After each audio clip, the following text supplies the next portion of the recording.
anak-anak? Pagi, Bu. Bagaimana kabarnya? Alhamdulillah baik. Oke, kita guru absen dulu ya. Iya, Bu. Dinda, Hadir, Bu. Anissa Mulyani, Hadir, Bu. Karin. Izin, Bu. Izin. Kenapa ini? Sakit, Bu. Sakit. Risna. Alfa, Bu. Oke, sebelum belajar kita berdoa dulu ya. Baik, Bu. Bismillahirrahmanirrahim. Rabbi zidni ilma warzuqni fahma waj'alni minas ibadikas sholihin. Oke, materi kita sekarang membahas tentang syukur. Betapa syukurku kepadamu. Sebelumnya saya mau bertanya, apa itu syukur? Syukur adalah mensyukuri nikmat Allah Subhanahu wa Ta'ala. Bagaimana caranya kita bersyukur? Bisa dengan lisan juga, kayak alhamdulillah. Contohnya?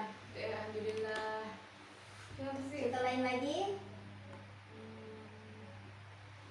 Jadi saya tahu, Bu, yang kalau misalnya kita bersyukur kayak alhamdulillah gitu ya. Ya, betul. Bisa dengan alhamdulillah, itu dengan mengucapkan terima kasih kepada siapa yang memberikan. Contohnya manusia yang memberi kita, Menolong kita. contohnya manusia, contohnya kepada manusia. Adinda memberi makanan kepada si Anissa, contohnya. Maka Anissa cara bersyukurnya bagaimana? Bilang terima kasih. Iya, betul. Contoh yang lain. Allah memberi rezeki. memberi rezeki kepada umatnya. Syukur. Itu cara bersyukurnya bagaimana? Alhamdulillah, itu dengan memuji nama Allah, dengan mengagungkan nama Allah. Nah, di sini ada ayat yang menjelaskan tentang syukur, yaitu surah Az-Zukhruf ayat 9 sampai 13. Bisa tolong bacakan Adinda? A'udzu billahi minasyaitonir rajim. Bismillahirrahmanirrahim. Walladzi khalaqas Ayat 9, dari ayat 9 sampai ayat 13. Wala in sa'altahum man khalaqas samawati wal arda la yaqulunna khalaqahunna al-azizul alim. Terus allazi ja'ala lakumul arda mahdan wa ja'ala lakum fiha subulan la'allakum tahtadun. ya, terus Wallazi nazzala minas samaa'i ma'an biqadarin fa'anshadna bihi baldatan maita kadzalika tukhrajun. terus Wallazi khalaqa azwaja kullaha wa ja'ala lakum minal fulki wal an'ami ma tarkabun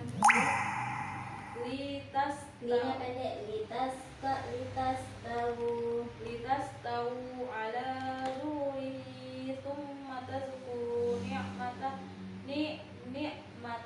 rabbikum idastawaitum alaihim wa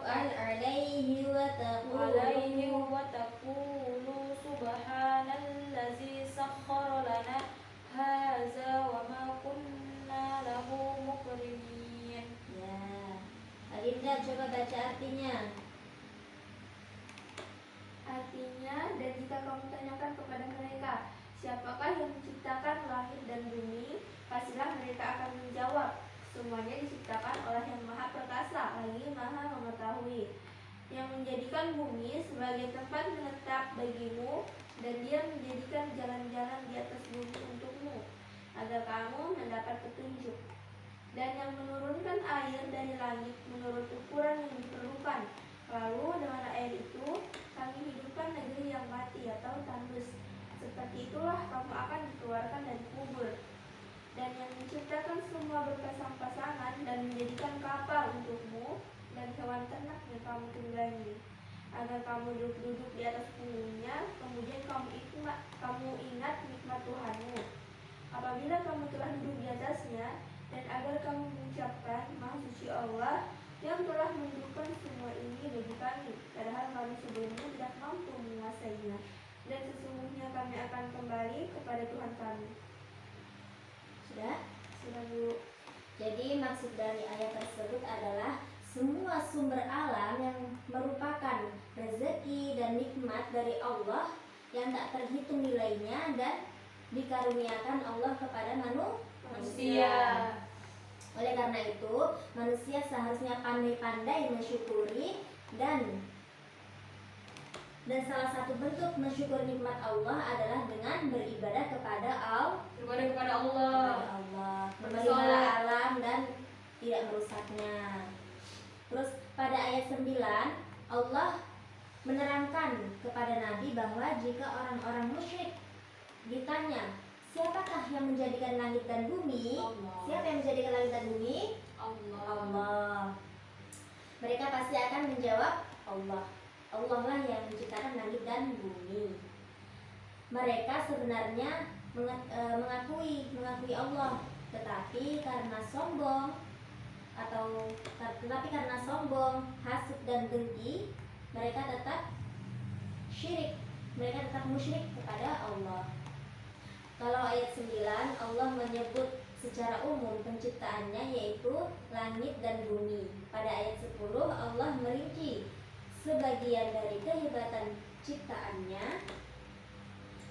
Dari kehebatan ciptaannya itu sambil mengarahkan pembicaraan secara langsung kepada manusia, khususnya mereka yang mengingkarinya. Firman Allah, Dialah yang menciptakan bumi itu dan menjadikan untuk kamu bumi sebagai tempat yang mantap dan nyaman, tidak goyang atau oleng, agar kamu dapat tinggal menetap dengan aneka kemudahan yang dapat mengantar kepada kenyamanan hidup kamu.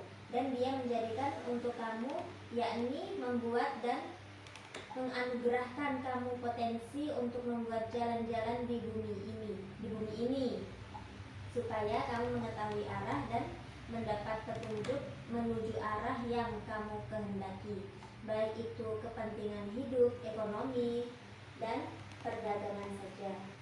Sejalan dengan ayat ini, Allah berfirman dalam surah An-Naba ayat 6 dan Al-Anbiya ayat 31, yaitu Alam taj'alil arda mihada, yang artinya bukankah kami telah menjadikan bumi itu sebagai hamparan?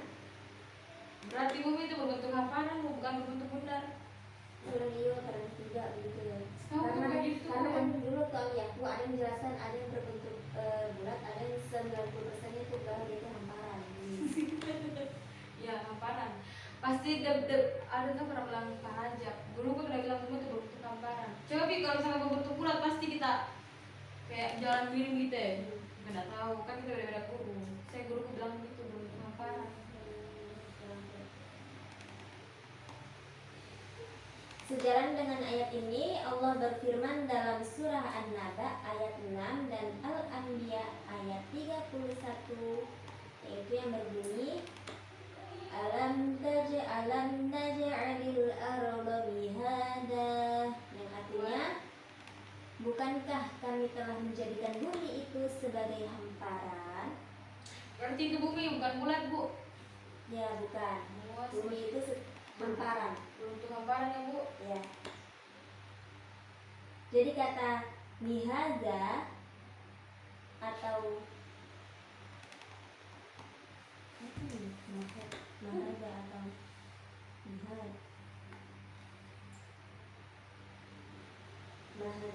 Jadi kata mahada atau mihada pada mulanya berarti sesuatu yang dihamparkan. Penghamparan bumi tidaklah bertentangan dengan sifatnya yang bulat lonjong.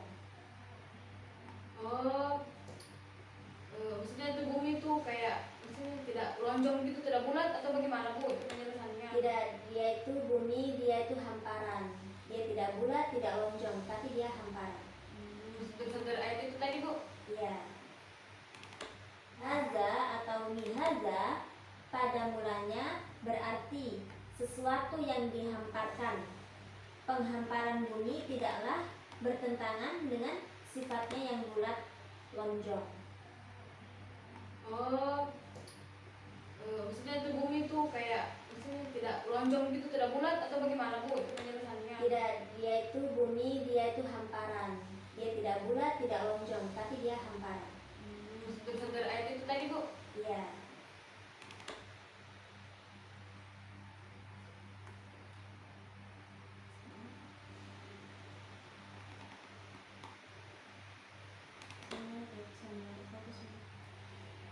Apalagi di sini yang ingin ditentukan, yang ingin ditekankan bukan tentang penciptaannya, tapi manfaat yang dapat ditarik darinya.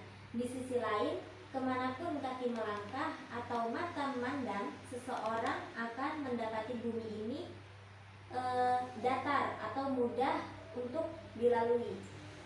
Datar Bu berarti Iya, ya, berarti bumi itu dia tidak bulat, dia tidak lonjong, tapi dia berbentuk hamparan. Paham? Dengan demikian, apa yang tersurat ayat di atas dapat digunakan sebagai bukti tentang keesaan dengan kekuasaan Allah dalam melimpahkan nikmat pada manusia. Pada ayat 11, Allah Subhanahu wa taala yang Maha Perkasa dan Maha Mengetahui, dan yang Maha Mengetahui itu yang menurunkan secara berangsur dan sedikit demi sedikit air hujan dari langit menurut kadar yang diperlukan untuk minuman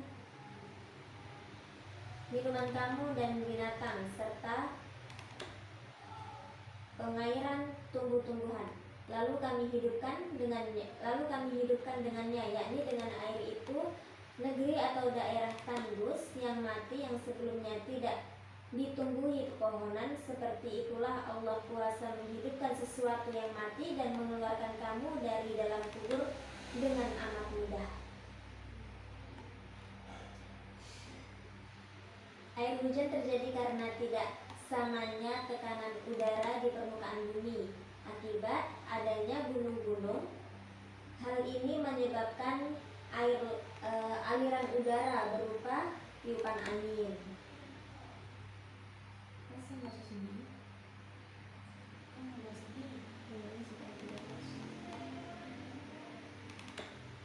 Membawa kabut gas atau awan ke tempat-tempat yang tekanan udaranya lebih rendah.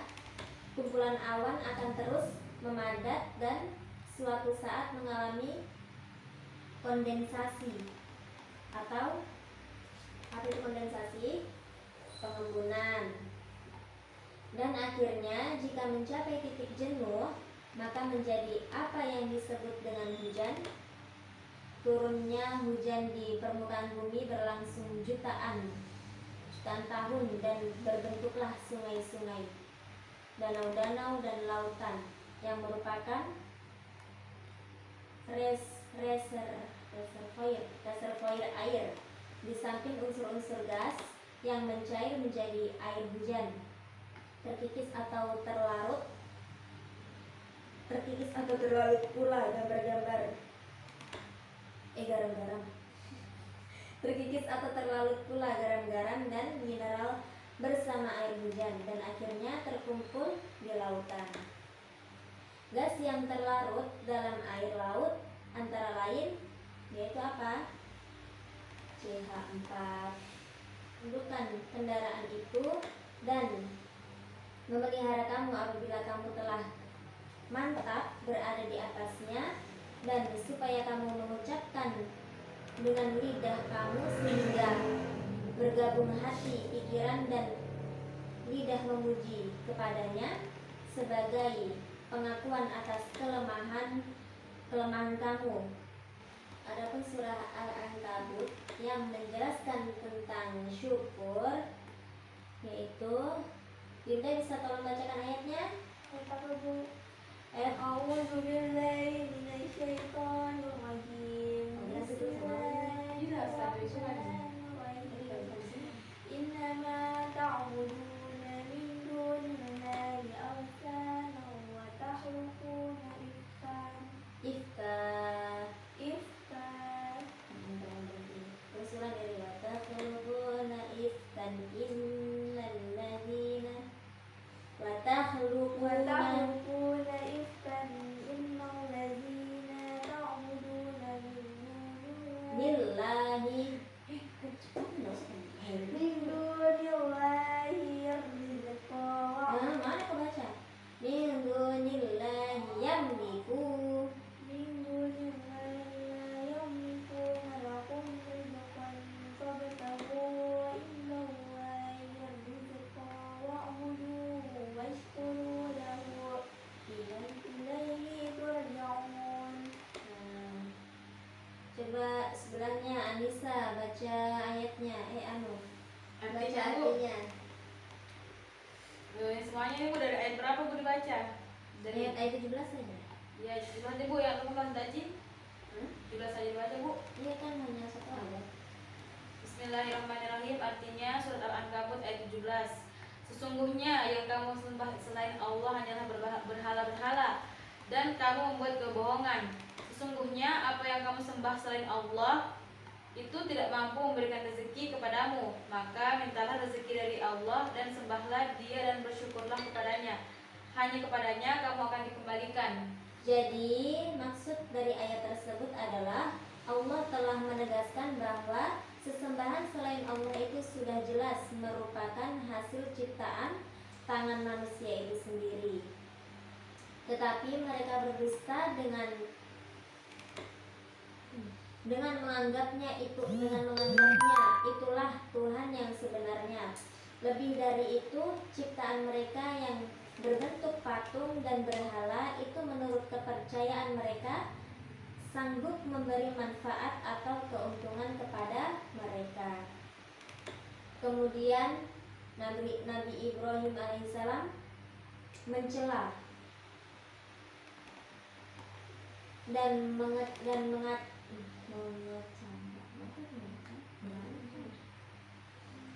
mereka bahwa patung-patung itu sedikit pun tidak sanggup memberi rezeki kepada mereka, sebab rezeki itu adalah wewenang mutlak yang hanya dimiliki oleh Allah saja. Karena itu dianjurkan kepada mereka supaya memohon rezeki dan mata pencaharian atau penghasilan itu yang hanya kepada Allah saja dan mensyukurinya. Jika yang diminta itu telah diperkenankannya, Allah sajalah yang mendatangkan rezeki bagi manusia serta memberi nikmat pada para hamba-hambanya.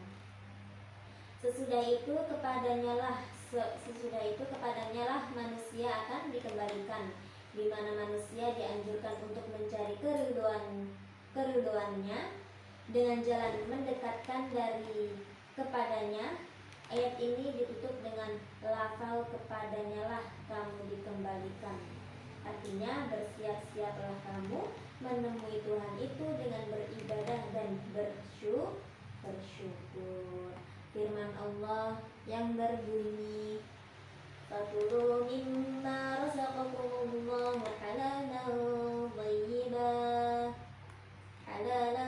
thayyiban washkuru ni'matallahi in kuntum iyyahu ta'budun. Dan artinya, maka makanlah dari apa yang Allah telah berikan kepadamu, makanan yang halal lagi baik, dan bersyukurlah kamu akan nikmat Allah jika kamu benar-benar beribadah hanya kepadanya. Quran surah An-Nahl ayat 114. Adapun hadis dari Abu Hurairah dari Nabi Sallallahu Alaihi Wasallam yang berbunyi, an Abi Hurairah an Nabi Sallallahu Alaihi Wasallam qala la la yashkurullaha man la yashkurun nas, yang artinya dari Abu Hurairah dari Nabi Sallallahu Alaihi Wasallam, beliau bersabda, tidak dianggap bersyukur kepada Allah orang yang tidak bersyukur kepada manusia. Kayak aku coba-coba aku. Jadi tidak dianggap bersyukur kepada Allah orang yang tidak bersyukur kepada manusia. Jadi contohnya itu kita seperti itu tadi, Dinda memberi makanan kepada Anissa, maka cara bersyukurnya Anissa yaitu dengan mengucapkan terima kasih kepada Adinda.